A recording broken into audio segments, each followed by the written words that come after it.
It's simple, really. Great stories with a good cup of tea. It's the Tea with Mike Show. On this episode of the Tea with Mike Show, with musician and cooking enthusiast Lain, we're indeed talking about music, cooking, and Lain's time on American Idol and NBC The Voice season 19. So as always, grab a cup of tea, sit back, and enjoy. Alright guys, welcome to another episode of the Tea with Mike Show. Very excited, as always, to be talking to different people around the world over tea. Today I'm pleased to welcome to the Tea with Mike Show to learn a little bit about his story and all of the creative and talented things he does in the world. So I'm excited to welcome Lain to the Tea with Mike Show. Welcome to the show, man. Hey, thanks so much, Mike. I appreciate it. Got my tea over here too. So I love it. drinking I right love along it. with you. It's a very nice mug too. You know, like, did you get it at a local pottery store or something like that? You know, I think I got it at Walmart. It's like four for like $5 or something like that. All right, I'll let you off that one. All So right, yeah, so sorry about that. it's all good. So, do you want to start by telling everyone where you grew up? Sure, yeah. So I grew up in Larkspur, Colorado, super tiny town, and then I ended up going to school in Boston for a little bit. Went to Berklee College of Music, and then transferred down to Belmont University, where I am currently living right now in Nashville. So just living the life here. Let's talk to us a little bit about what Lain was like in school. Some of your favorite subjects. Was it always music, or are there some things people don't necessarily know about you? Yeah, you know, I didn't really know I wanted to go into music until my senior year of high school. So I guess my favorite subjects are definitely math. I was in AP calculus and stuff. Completely forgot all of it. It's been like 4 or 5 years now. But yeah, calc and what else? I couldn't stand writing, couldn't stand science, but history. I really like history too. What's your favorite part about history? Is there a certain time period or that type of thing? Not really a certain time period. I feel like it's just important to know history so we don't keep making the exact same mistakes over and over, which happens a lot in today's society. But yeah. Nice. When you weren't in school, what were kind of some of the things that you like to do? Did you like to hang out with your friends? Did you like to build things? Where we at on all of those types of things?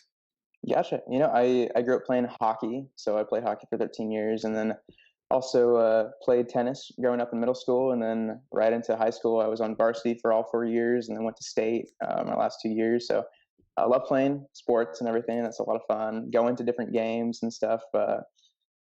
Was really lucky to go to a lot of hockey games, like Avalanche games and Broncos games, and a few Nuggets games here and there too. So had a great time going to sports and everything. But yeah, love hanging out with friends and going out. There was this place that we used to go to. It was like my favorite place. There were these abandoned cabins in the woods in Colorado Springs behind this neighborhood, and we just go out there. And sometimes you'd come across like hobos and stuff, but we'd go out at night. But it was like the coolest spot to see all the stars and see the Air Force Academy there at night. It was just so beautiful, just seeing all the city lights too. Did you ever get nervous about what might happen?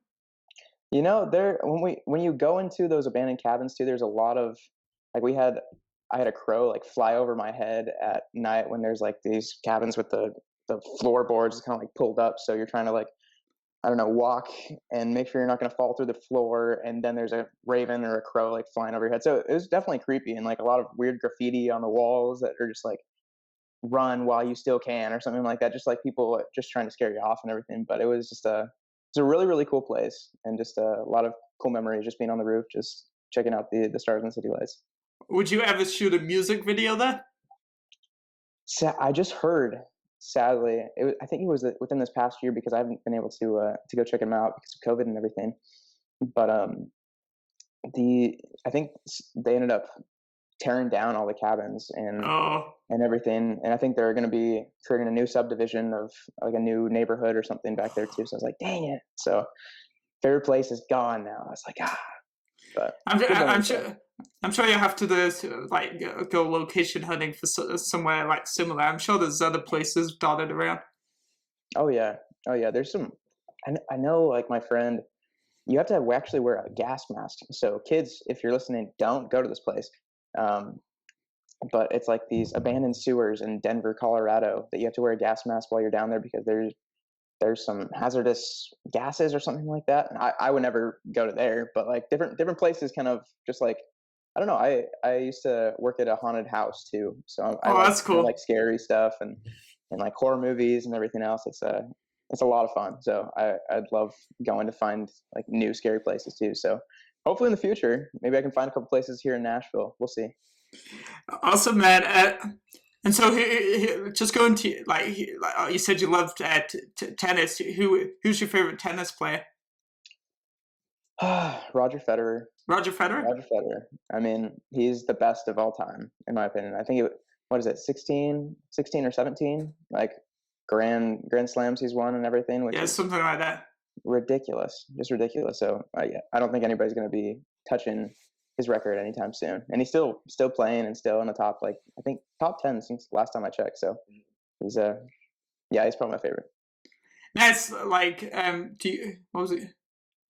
Have you ever been to any tennis tournaments in the States? Sadly, no. No. There's Do you none in want to? Colorado, and oh yeah, I'd love to go. Where is that one? It's down in Florida somewhere. Um, but no, I'd love to go to a Grand Slam sometime and get to see all the best players in the world. You know, see if I could match up with any of them. Like, how would you describe the Lain style of tennis play? Like, do you have a meaty backhand, or is it little dainty drop shots at the net? Like, where are we at? You know, I can do a little bit of it all. I just it's not consistent. That's the main thing, and not strong enough where it needs to be. But you know, I'm hitting the gym though, so hopefully we Me can get those too. shots a little bit stronger. Yeah, I feel like yeah, you're a few yeah, steps. dude.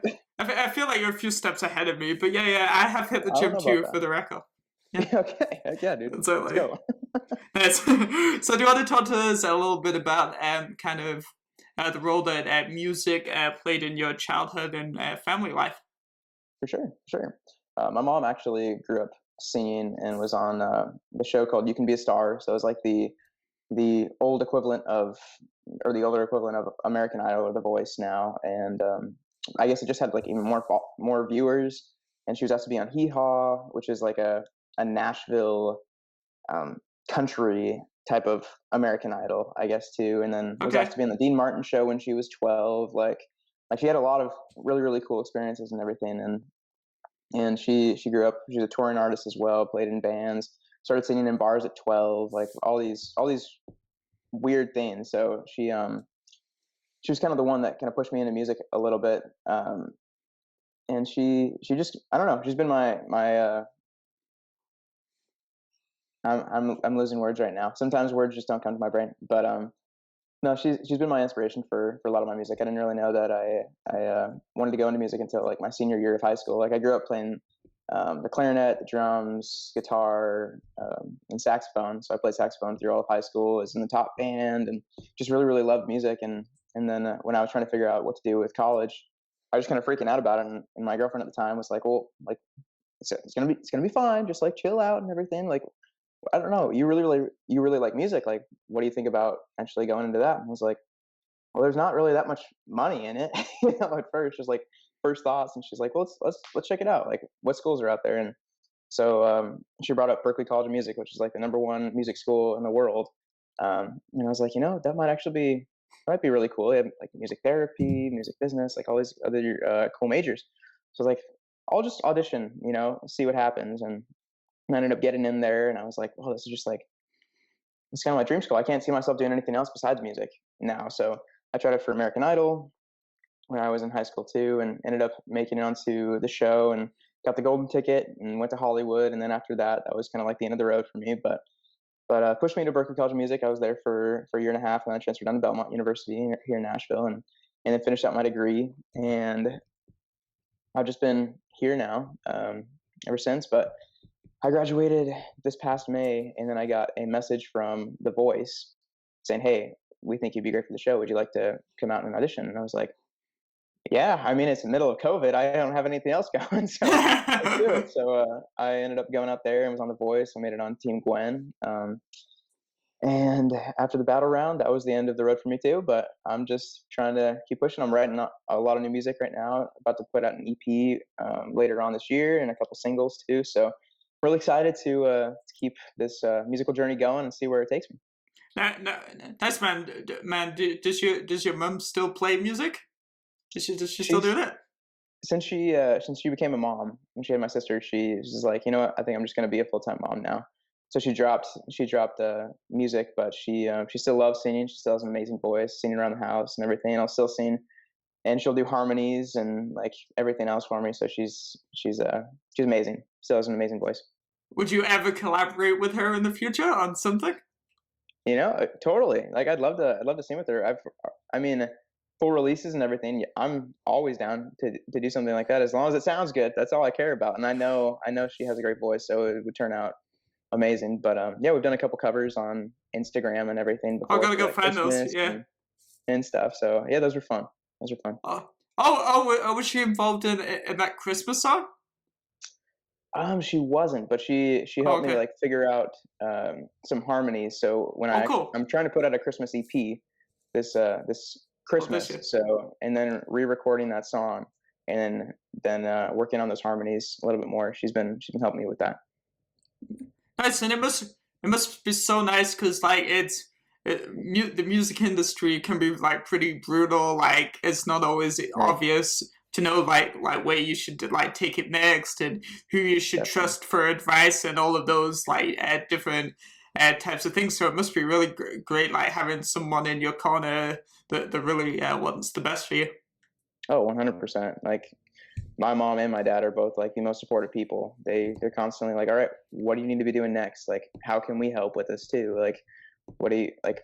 I don't know. We really love the song that you put out, or the song that you just sent us over last night and everything. We think that should be on the EP or whatever. And when are you wanting this to actually come out? And just constantly kind of like pushing me, which is good because sometimes I definitely need the motivation to keep going because sometimes it's just like, all right, I was up till 3 p.m. last night working on the song, and hopefully it does something. If it doesn't, then that stinks. You're always hoping for something to happen. So it's good to have that extra motivation behind you. For sure, and you're already winning in a lot of senses because a lot of people unfortunately don't even have like supportive people behind them. Yet they're so Right. like uber talented, right? No, 100%. No, I totally get that. I'm just so blessed to have my parents. It's just a huge blessing. Nice. So when you were growing up, is there a particular piece of music or artist that you kind of really like resonated with the most? Um, I don't know. I honestly, when I was younger, didn't really like the music too much because I don't know why. It just was never really interesting to me. I just was always interested in watching like TV or like movies and stuff like that. But Being a kid, right? You know. yeah, yeah. But I hated reading. I hated like listening to music and everything. Each time we were in the car, I was always wanting the music to be turned off. It was Oh annoying to me. wow. It was really really weird. I don't know why. It's funny that I'm remembering all this now too, but just really didn't like music until later on when my mom started showing me like the Dixie Chicks and stuff. So we started. She asked me to start singing that like one of their songs. It's called Traveling Soldier, and that was kind of like the song I feel like that kind of really started getting me into music a little bit more. Like I liked hearing my mom sing around the house all the time, but like full songs and like the car or anything on the radio, I always wanted it to be turned off. But she showed me the song, and I was like, oh, this is actually like I like this. She's like, well, sing it then. So I would sing it, and then she'd sing harmony on top of me, and on top of my voice, and it just sounded so freaking cool. And I was like, I like singing, and this was probably like when I was around 6 or 7. So just starting to kind of like get into, oh, music isn't that bad, I guess. So, and then it's my world. So it's weird. Nice. And we haven't actually talked about it yet, but like, how does baking and cooking come into the mix? And obviously, I follow your social media, and I'm like, well, this is cool. There's some hidden talents here, and some cool ways that you can like mix the two together. Yeah, honestly, I have no idea where that came from. I think like I grew up. My mom, she's also just such a phenomenal cook and baker too. So I've learned a lot from her. But also, like my sister really took up baking and started making like her own cookie recipe based off of like some other recipes, and started making all these like super strange, like bizarre bakes and stuff that are like from the Great British Baking Show. And she's like, Oh, nice. "You should start watching this." And I was like, "I don't want to watch like a baking show. I've already watched like what is it, Guy Fieri and Bobby Flay and all these other like people cooking and everything because they always have the Food Network show turned on, and I was so annoyed with it. But then they're like, "No, this is different. Just watch it with me." And I ended up watching it, and I was like, "This is actually really freaking cool." And I really started kind of getting into baking after she started showing me like the Great British Baking Show, and I was like, "I think I can make that." And then she sent me over her recipes, and I started making them, and everything was tasting really good. So I was like, I really like baking. This is cool. So that's just like an extra little thing that I'll do from time to time, and record videos with it and have a good time with it, and then sing in the video too. And yeah, just crossing a couple I guess passions. Yeah. Yes, man. So what's like Lain Roy's like staple dish or thing to make if you were entering a cooking competition? Maybe we'll see you on Master Chef in the future, and you had to like pick something to like make. What are you going for? Gotcha.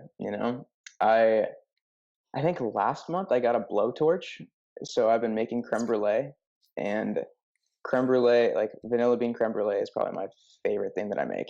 It's so good. So, and I actually might be making some this Easter for some people. So Well, that's it's awesome. it's my favorite. So good. Also, maybe, like I'm just thinking on the fly here. Maybe in the future you'll mix music and like baking if you like cooking, and you'll hold like musical like cooking parties or like events. Like I'm just Honestly, throwing that'd be I'm just throwing yeah. ideas out there. Like That's a good one. That's a good one. you know. Honestly, I have no idea where that could go. That's cool. That's really cool. No, it's funny because I already like when I'm making my videos and I'm making like a bunch of cookies or whatever, like a whole batch of cookies. Obviously, I'm not going to be able to eat all of those in like the next week. That's like a lot of cookies. So I'll bring them to co-writes that I have, like for like the other people that I'm writing with. I'll be like, "Hey, wherever we're writing, is there going to be an oven there?" And they're like, "Yeah." I was like, "Okay, if I bring over this cookie dough that I just made, would you guys be down to have some cookies?" And they're always like, "You better bring it over right now. I'm so excited," and stuff. So we'll have I like love it. cookies and blueberry muffins and macarons and stuff, whatever I'm baking that week, basically. So it's fun. That's awesome. I could also see that in your future like tour writing like contracts. Must be an oven within 500 meters of the dressing room to cook. Put that in my writer. Yeah, absolutely, man.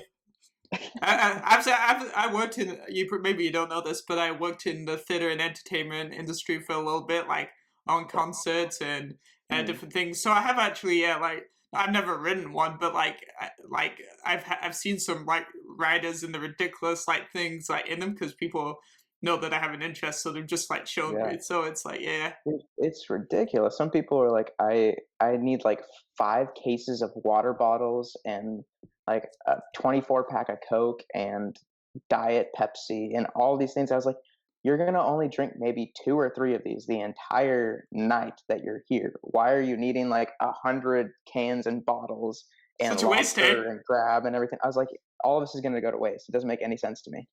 Yeah, So no, but believe me, yes. we're not going to talk about them specifically, but that's pretty lame in comparison to what like some people request on their Torrent. Oh really? Oh yeah, we'll I talk kind of want about to it. know this one. We'll talk about it Okay. off air. Yeah. Okay. Okay. So why did you decide to start like learning to play all of these different musical instruments before turning ultimately to the voice? No pun intended. Yeah, yeah, yeah. Okay. I ended up wanting to like play the guitar when I was growing up. So I think I was like 8 when I first started, and I'm still terrible at the guitar. I would not consider myself a guitarist by any means. No solos coming from me.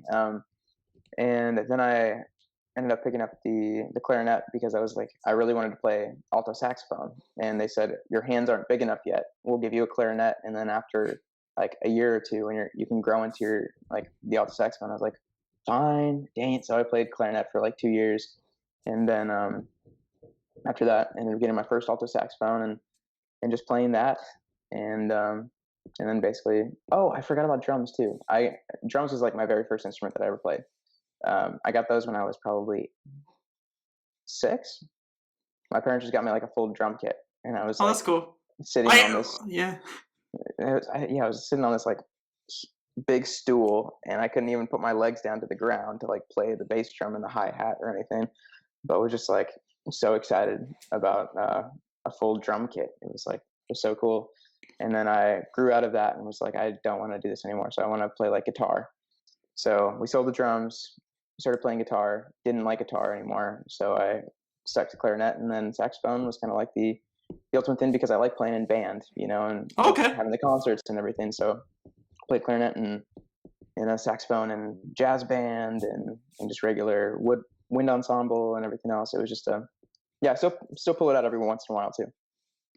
That's cool, man. Like, there's always moments to reflect, and like even though they didn't put any direct pressure like on you, like music was always in your blood, and like it was Yeah, ingrained into like your DNA and like upbringing, especially as if sure. they bought you a full blown drum kit at age 6. Like the majority of parents get them some plastic drums with a couple of like sticks. So Right. you know what I'm saying? No, I totally get you, man. Yeah. No, I didn't even think about that until you just pointed it out. Yeah, I guess music's always been in my life, but didn't really choose it until like last year of high school to really kind of go for it. So yeah, Nice. So obviously, like you just said, like last year of high school for like singing. So what, Mhm. 17? Is that right? Yeah, 17. God, math isn't Yeah. one of my strong points, but you were 17. Hey, you got Yeah, it. You got I it. know. Well, then, do you remember like your like first performance like in like the last year of high school? Was it just in a class? Mm. Was it at a talent show? Like what was it? Like what was It it? was actually in a talent show. So our high school had a talent show. Yeah, you guessed it, dude. But yeah, our high school had a talent show, and I never really sang in front of anybody besides just like some family here and there. And my mom was like, "Why not just like try it for the talent show too?" And my girlfriend was pushing me to do it, just like go, just go. Like people need to hear your voice, and I was just so scared because there's only like 3 teachers sitting at the front of the auditorium, and like I just remember them like they do this every single year, and they're just all talking to each other while people are kind of like performing. Like just like they don't, not like no disrespect to the teachers. I love those teachers and everything, but they're just like I guess not didn't really care Just but they too just got much. stuck with it as part of their job, you know. Probably. At the staff meeting, all right, Jim, Bob, and Sally, you guys looking after this year. Yeah, basically I basically get it. Yeah, Yeah, no, I gotcha. And I remember just going up on stage, and then my songs like playing and stuff, or like the intros playing through, and I just see them like kind of like talking and everything, and they start singing, and then all 3 of their heads just like that's 6. All 3 of their heads just like pop up, and they're all just like they stared at me the entire time while I was performing, and I ended up winning that talent show, and that was kind of like the very first thing that kind of pushed me, being like, oh, like people kind of like my voice. This is kind of cool. I I don't know, could I do anything with this? And then yeah, Berkeley and American Idol, kind of going going along that same path too. But I just I guess a little bit of confidence boost that I needed to push me into that direction. and that's so cool, man. Like, do you know who Raymond Salgado is? I think you guys follow like each other. Say that name one more time. Raymond Salgado. He's out of Vancouver. Yeah, yeah, yeah, Yeah, yeah. so like he was on the show a few weeks, and this is literally like the same part of the story. Like he started in a talent show, like because some people Gotcha. pushed him to do it. So I just thought Okay. I'd share it because Thank you, that'd dude. be I didn't know interesting. that. It's funny because I just posted, I think, a cover of a song on TikTok, and then he commented and which said, "Wow," and then followed me, and I was like, "Who is this guy?" And I click on him, and he has like 468,000 followers, and I was like, Yeah. oh, this guy, I know him. Like, not like know him, but I know of him. I love his videos and everything. I was already following him. I think, or if I wasn't, I just like would always see his videos being posted, and then I followed him back. One of the two, Nice. but Yeah. he's just incredibly talented. That's so cool that you got him on the show too. Yeah, so Raymond, actually, to connect to back to your love of hockey, because I'm on fire today, is actually about to sing the Vancouver Canucks national anthem in like 2 weeks. So Oh, is he? Wait, he's actually going to be doing that. I saw that on his TikTok, but I didn't yeah, know if he he got it or not. yeah he crushed the competition. It wasn't even close. Oh, really? Yeah. Good for him. So That's so I cool. know. So Happy for yeah. him. So, the tea fact for the episode is the world's most expensive tea is Da Hong Pao. It's supposed to have a value of over 1.2 million per kilogram. And these specific tea leaves apparently come from three specific bushes in the Wui mountains in China's Fujian province, and that comes from eatthis.com/tfacts. Oh my gosh, that's freaking ridiculous. I'm gonna get into the tea. I'm gonna get into the tea industry eventually. That's a goal. Right? Jeez, I think I got my tea of 80 tea bags for like $3 from Trader Joe's. Yes. That's 1 point some odd million pounds. That's ridiculous. Wow. But I'd have to go dig in a little bit further to know like what specifically like makes it so like sacred and special, right? You know? Right. No, I know. Besides those 2 or 3 like bushes you were talking about, that better freaking taste like must be like the best freaking tea you will ever have, you know. But I will never know, and I don't care to know for over 1 million pounds. So all right, so you like what tea are you drinking? It's from Trader Joe's? From Trader Joe's. Oh, Yep. Trader Joe's, not Trader Joe's. Okay. It's okay. Trader Joe's, and it's Irish breakfast tea. It's one of my favorites. Oh, nice.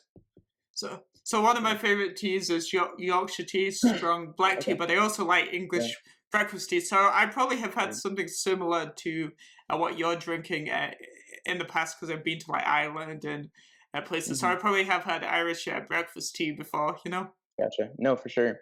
I got to go over to Ireland and in London and was trying the English breakfast and the Irish breakfast tea.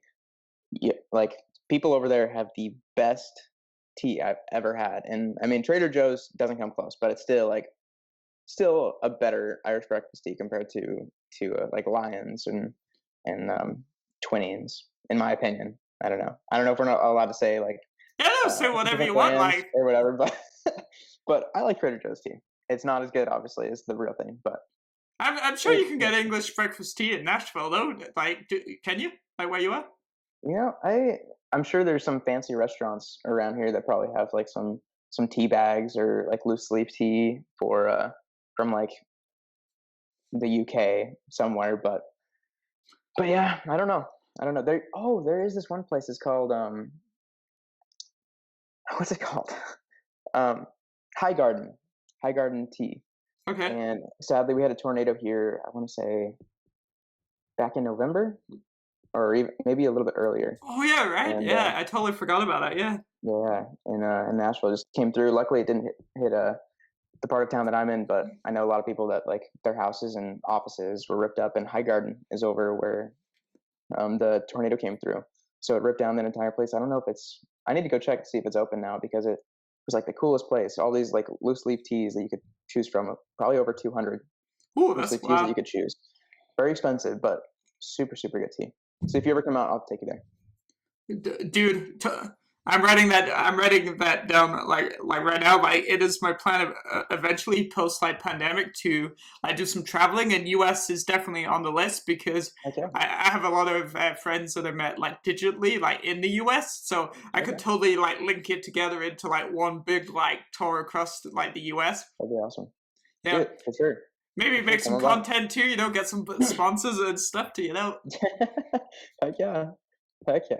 Let's do it. I'll definitely take you up on that. All right. Awesome. So like obviously once you going back to the talent show for a minute, so you're in the talent show, you won the talent show, but how did you develop your voice between the kind of the talent show and then going to Berkeley and doing American Idol, right? Gotcha. I think after that, I was just like, I kind of made it more of a priority to continue singing and sing more, like around the house, the shower, when you go to a parking garage and stuff, Oh, like that's cool. all the reverb that you can get from it, and just I started recording and ended up when after American Idol, or actually let me move back just a little bit. Before American Idol, before my actual audition, I ended up. Um, since I have the best mom in the world, she ended up reaching out to this vocal coach. Her name's Mama Jan Smith. She's the vocal coach for Justin Bieber, Usher, That's cool. Shania Twain, the band Perry, Nicki Minaj, like all these huge, huge artists. And he was like, "Hey, he's auditioning for Berkeley, and he's auditioning for American Idol. Would you be willing to take him on as a student?" And she was like, "Oh yeah, for sure. That'd be awesome." So I was a student of Mama Jan for a little bit, which was awesome, and she helped me kind of like um, I don't know, fine tune my voice and everything. I didn't realize how emotionless I sang basically at first, because I was always singing like with this power all the time, and there was no like soft falsetto, like beautiful parts to my voice at all. I never did anything like that. So she helped me with my falsetto by giving me exercise and techniques and everything, and then auditioned for those things, and obviously it all worked out. So I got into Berkeley, and then was on American Idol. So all the stuff that she taught me threw into those songs, and we practiced them a lot. And then after that it's just been recording, and I was working on an EP in Nashville with an indie label and a few other companies too, and put that out in 2019, but it was recorded like 6 or 7 years ago. So a completely different direction than where I'm taking my music now. But yeah, I guess just making it more of a priority to try and sing every single day, and trying to record something every day. And the more you do it, the more you practice, the better you basically get. So it just That is so true. for sure. Yeah, definitely something I'm discovering. As I do like more podcast episodes, you get so more like way more like comfortable.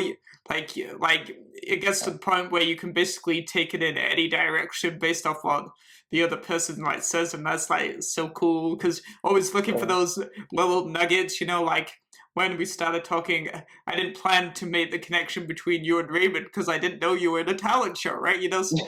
Like cool little like gems and moments like that, which is similar to like the softness of music, and then also all the and then like the powerful stuff. So what was some 100%. what was some of the most like challenging things about going to Berkeley, like into what did you Gotcha. learn, like how did Okay. you adapt to like feedback, and because I'm sure there's some pretty seasoned professionals that teach that. For sure, for sure. There's famous teachers that work there and everything, and I had a vocal a vocal coach. He's for my private instructor, and he was signed with Warner for his like jazz album and everything, and then just like a previous label artist basically, and he's just has one of the best voices like you'll ever hear, and just has so much control. And I'm like, well, shoot, like hopefully I'll learn like how to do that someday, and all this other stuff. But honestly, it was an amazing, amazing experience. I loved Berkeley so much, but it was very um, intimidating, because you'll go down the you go down. So I was in the dorms. You go down a couple floors, and then you go to the practice rooms, and you're going by all these people that are singing and playing their instruments and like ripping it, just like so freaking good, and on different levels than you'll like ever imagine. There's this one girl that I know. She turned down Ariana Grande to play like keys for her world like stadium or arena tour, because she said she would be quote unquote bored. of it, basically. Like but I mean, she's like, she was 17 when she was asked to play. She's toured Europe with like crazy jazz cats and everything like that. Like it's just people like that where you're just like literally out of this world, like top 5 pianists in the world, just like turning down huge artists when you're still kind of like a nobody in a way, you know what I mean? And that's kind of the intimidation that I was going up. I was like, all right, I've been on American Idol, but that's basically it. And like going there and then having all these other like crazy people, like I've never heard music like it before. So just very, very intimidating, but it's also, I don't know, I found comfort in knowing that each voice is different. You don't want to sound like anybody else. You know, you can take influences from everybody else, but like just being honest, like a lot of people at Berkeley sound exactly like Ariana Grande. You know, a lot of like probably 50% of the girls there are trying to have that like pop, soul, beautiful falsetto, Right. airy voice. You know, Yeah. and I totally get like having influences, but the world already has an Ariana Grande. They don't want anybody else like that. You know, they want they want the originality. You know, something different. And I've been told that, like, yeah, you sound like Harry Styles, you sound a little bit like Louis Capaldi, and all stuff. I was like, thanks, but I also want to like sound like myself and be really, really unique and stuff. So that's the way you stand out and you make it in the music industry. So I guess I found comfort in just knowing like, okay, I'm not. It doesn't matter how good I am, or how I mean, to a little bit it does, but I mean, like most of it is just about sounding different and making beautiful art that people can relate to. So that's kind of where I was just kind of like, all right, I don't have to be the best, most technical vocalist in the world that can hit all these crazy runs and everything. As long as I can make it beautiful and people like it, that's the main thing. And I just found comfort, and I was like, all right, I can be here. Like I deserve to be here too. It's all good. That's awesome that you've discovered that for yourself, because sometimes it like takes like extreme experiences, like you know, like you said, Berkeley what is like the top school in the US at least, and probably close to around the world for like music, you know. So like even though like you maybe weren't necessarily the most talented, like based off what you just described me, it doesn't matter. The world there isn't going to be another Ariana Grande in the world, because nobody has her full name and all of her personality and perspectives, you know. Like I literally talked about this like the other week. Like everything's already been done, so the only way like you can stand out is to put your own personal twist on it. You know, like if you're adding some seasoning, like in the kitchen, right? Yeah, 100%, 100%. That's why I was even trying to do like my baking, singing videos. You know, I was like, that's a little different. I don't see anybody else doing that. So that's so good. So why not try and combine those passions together and try and make some new art that people might enjoy. But each video that I posted has gotten like 400 views. So compared to like one quick little singing video that I got like 123,000 like not followers, I wish, views from. So I'm like, you know, I'll take any views that I can get, but still waiting for one of those to pop off. So we'll see what happens. Keep putting it out there, man. You know, right? It's better to have 20 videos that do 400 than 2 videos that do like 1,000, 2,000. Like, you know, it is. And like, if you notice the same people viewing and liking, those are the people that you want to be messaging, because then you're like building that community and the relationships, right? There's a gazillion people out there with way bigger audiences, including yourself than me, but where I think I beat a certain percentage of those people is like I know everybody in like my audience, you know, and they eventually want to get behind me. So eventually, like when I have merchandise or whatever it may be, those people are much more likely to support me because I know them personally, you know, versus 50,000 followers on TikTok where I don't know any of them. You know what I'm saying? No, I got you. You know what I'm I saying? totally get that. That's why I try to interact. Any person that sends me a message on Instagram, I will try to get back to you. I still have a lot that I'm going through and everything from like the show and everything, but I am slowly dwindling it down. So do you still have messages from the show to do? the one yeah, still have messages. I think. Let me check really quick too, just to see. But let me see. No, I'm totally getting the But sense that you're like do you understand do you understand the importance of like building those relationships? Because oh, as soon as people like, this is all my opinion, but they get like one viral video, they think they're above like everybody else or the place that they've been for 100%. like so long, right? You know? No, I think that's so dumb when people do that, because that's their day or two of fame, and then nobody sees that video again, really, Hmm. on TikTok or even on YouTube. Like, I don't know, people get this big head, and then we'll also. I was actually talking to an executive just probably a couple months ago, and we are talking about this, about how like very, very small artists that blow up, will, because of the team that they were working with and everything, their team got them to the next level, but they'll push through to the next level and then leave everybody else behind, like saying, "See ya, like thanks so much, I'm moving on," and stuff, and go to this team that hopefully will push them, and then they'll leave that team and just like say bye, and there's no sense of, I don't know, community in that, and they're not caring about anybody. And I think, I don't know, I think every single person should, like every artist and everything should completely care about every single one of their audience members. I don't care if you have 5 followers, 1 follower, or 100 million followers. It's that's why it ticks me up when artists and stuff are like, "I'm not going to do any more meet and greets," or like, "No, I'm not going to take a picture with you," or anything like that. Like, those are the people that literally made you.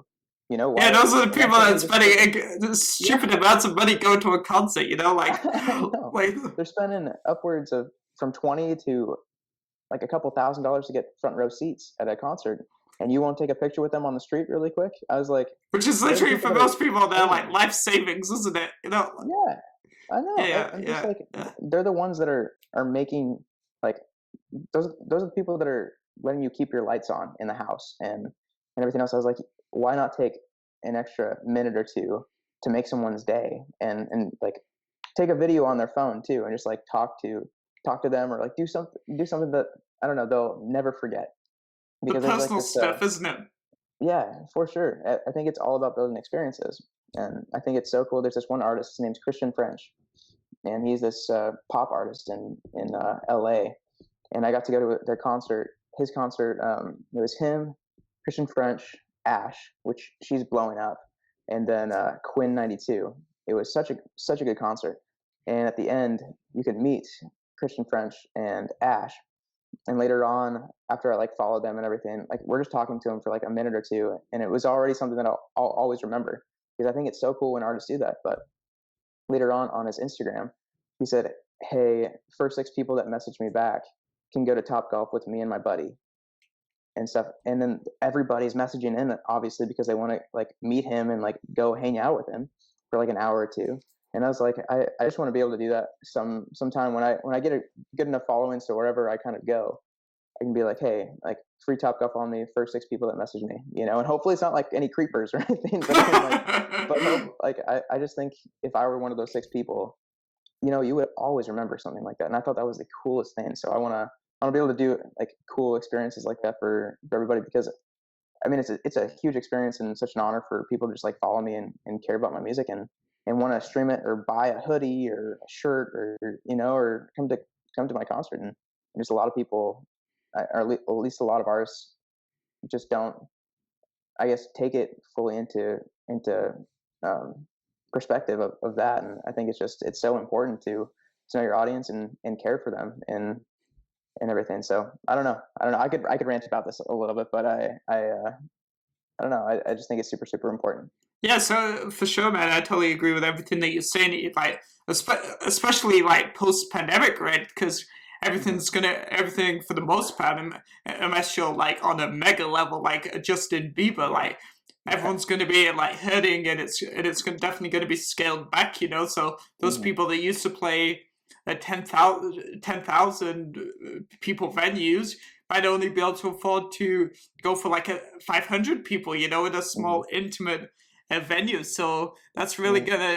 gonna really show like where people's like loyalty lies, and the people that'll win will be the people for the most part that built those personal relationships. Like some of those people that you were just describing, because instead For of sure. someone having like $200 to spend going to 3 concerts, now the like reality for 98% of the world is they've got to pick just one concert, either for the year or for the 2 years that they can afford to go to, right? I know. And if they're choosing you, I mean, seriously, that's a huge honor. They want to spend that night just listening to your music and enjoying the experience that you can give them, you know. And I think that's just so cool. And kind of like you were saying, even I know like sometimes venues will be shut down, or you know how they'll have to cancel a concert because of some natural disaster, or you know, like sometimes they just get sick, and or like vocal cords are just fried and they can't do anything else, so they'll cancel. Well, they I was didn't like, if sell that, enough tickets. Yeah. oh yeah, Yeah. that too. but but for the ones that do sell, like basically sell out for their concerts and then have to cancel, basically, like people spend their money, they get the money back obviously, but I think even just being able to go back there, if you can't schedule something specifically that venue for everybody else to come back and everything, even scheduling it at like a smaller venue, kind of like you were saying and everything, and just being like, all right, if it's not 50,000 people in a stadium, what if I can just do like a smaller little concert at this place, you know, the smaller venue, and charge like the same amount that I had just for the 500 seats that are in here, and just make it more intimate. And I've seen artists do that, and I think it's so cool. One of my favorite artists, his name is Rabel, and I mean he was on tour with Gavin DeGraw and Andy Grammer, and he just opened up and has one of the best voices ever. Will always be a huge fan of his. But he ended up getting some like a really small venue with like 50 people and stuff, and I got a ticket with my friend, and it was sold out, and I was just like, this is so cool, like just being in this tiny little room with just him and a piano, and I was like, this is awesome. So I just think more intimate things, the less people there is. I mean, if you can sell out a stadium, obviously do it, you know, that'd be so cool. But smaller more intimate interactions is something that people will always, I guess, take more personally and enjoy even more. Yeah, for sure, man. And if you have the luxury, which most people don't like, I feel like you should. I feel like you should do both, because like those smaller moments, those intimate moments, like should, like, if you do music for the right reasons, like should remind you of like why you do music. Oh, 100%. People needed to know the reason behind it. And yeah, I mean, even if that's like money and fame, you know, then at least they know that. But I feel like it's more than just that. At least for me, I know other artists feel the same. You know, they do it for a purpose, and but you got to know that, and in order to figure out kind of where you're going to be going in your journey and everything, and how to do that. So Nice. Do you write your own songs? I do. The past EP that I put out in 2019 that was recorded with that indie label here in Nashville, they were actually writing for me, and this was like 7 years ago when I put this thing together. So they were writing for me, and I also co-wrote on a couple songs, and then we chose the 5 songs to go on the EP, and only one of them was co-written. So all music that I want to release now, besides this one that's actually coming up, I'm actually releasing this. I'm not a Christian artist by any means, I would say, but I do demo vocals for other people too. That's how I make some extra money on the side too. And this lady sent me over this beautiful song that she wrote the lyrics to, and this other guy, his name's Justin. He ended up doing the melody and the track for it, and it just became this super beautiful song. And I just messaged her after I did it, and I said, I loved like recording the song. Thank you so much for sending this over. I hope this song touches a lot of lives and everything. And she's like, well, would you want to release it? And I was like, I'd love to do like a video and like put it out on YouTube. So she was like, bet, let's do it. So I actually just got back from the video shoot yesterday. So hopefully within the next like 2 or 3 weeks, we'll have the video out on YouTube, and it's just this beautiful Christian song. And yeah, I hope it touches a lot of people's lives. But I didn't write that song, but all the original music like that'll be released on Spotify and everything is completely original that I've written on every single song from here on out. So yeah. Ooh, nice. What's your favorite thing about songwriting? I think the people that you work with in the songwriting process is I guess like the number one thing. And then secondly is just kind of like when you get stuck and you get like 5 lines in and you have no idea where else to go, and then someone's like, oh, what about this? And that's an idea you never would ever think of, and you're like, that's so cool, let's throw that in. And it's just like piecing all of these parts together until you come up with something that you just love, and that's what I've been doing with these past couple songs. I just got a master back for a new song, that hopefully will be my first single coming out within the next 2 or 3 months now, and then another single is being produced right now, and then three other songs are being produced by 3 separate producers. I know you're not supposed to be doing that, but we'll it'll be cool. It'll be cool. But the I guess the songwriting process too is just, I love hearing the finished product. Even if it's just like a voice memo, because everything starts out as an idea at first. We'll come in and be like, all right, what do you got? What do you got? How are you feeling today? And like all these different things, and I'll come in with an idea and be like, this is a little piano loop that I came up with. This is what I was thinking about. Here's a couple lyrics to it, and then going from there, just like this tiny little idea to a full blown song that has like a track and everything else. It's like it's the coolest thing, seeing where something started and where something ends. I just love it.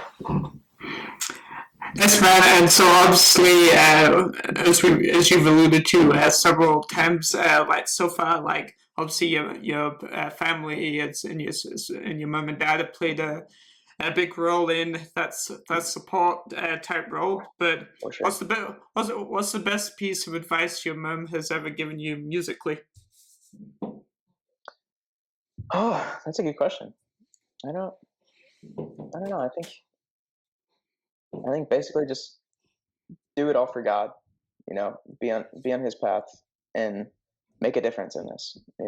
If He gives you a platform where you can speak to people and everything, why not make it a positive message where people are actually, like, I don't know, happy, like listening to, like, not, I guess I read a lot of sad music, but at least like, I don't know, having like a positive impact on people's lives where they can relate to it, where it's real, where it's genuine, and everything. I don't like writing songs about like superficial stuff, or I don't know about superficial, but just made up, like, okay, I'm not really feeling this, but it was like a super happy song when I was just super, super sad in the moment or something like that because of a breakup or something.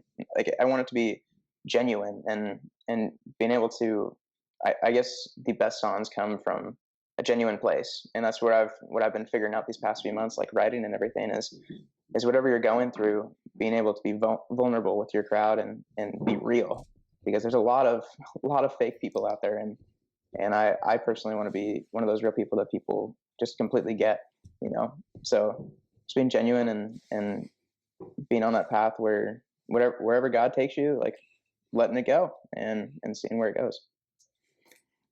Nice. And then so obviously you're 22 now, right? Yep, almost 23. Nice. So I guess in the first 4.5, 5 years of your music journey, like, what is one thing you've learned, or what's one piece of advice you'd give to someone that wants to start down the music path in like years 0 to 5? Oh, just one thing. I might give 2 things. So first off, sorry if we got time for it, but of course, man, always got time. Cool. Yeah, number one, music industry is all about connections. Doesn't matter, like, if you go to school and you get a degree in songwriting, performance, or anything. People want to, like, I guess most opportunities always come from who you know. So make those connections and be genuine about it too. And then secondly is just keep going, because I know this is a cliche that everybody says in the industry, but I mean, it's freaking true. I'm literally living it right now. But you'll get 100 or even 1,000 no's and get only one yes, from different things. So, I mean, all you need is one yes to really change your life. So keep pushing to see if that will actually. Sorry, front door just opened. I guess my roommate's back. But yeah, just keep pushing. And if okay, sorry. No, Keep pushing. this is cool. This is real conversation with real interruptions. For sure. I think we're good now. But yeah, just keep pushing because you never know what could actually happen. And obviously a couple things have changed my life too. Just getting one yes, being on Team Gwen, or getting that one opportunity from American Idol that kind of like pushed me to go down this music path, or even Berkeley, or that talent show, I guess, is like kind of like the turning point. Whatever, there's a word for it. I can't remember what the word is called, but Like the you know pivot what I'm point. talking about. Sorry. Like the pivot point. Yes, like the pinnacle, or there's a word, Yeah. but I don't know. So there's always that moment where everyone always has that moments where the journey or the path can turn right. Right, for sure.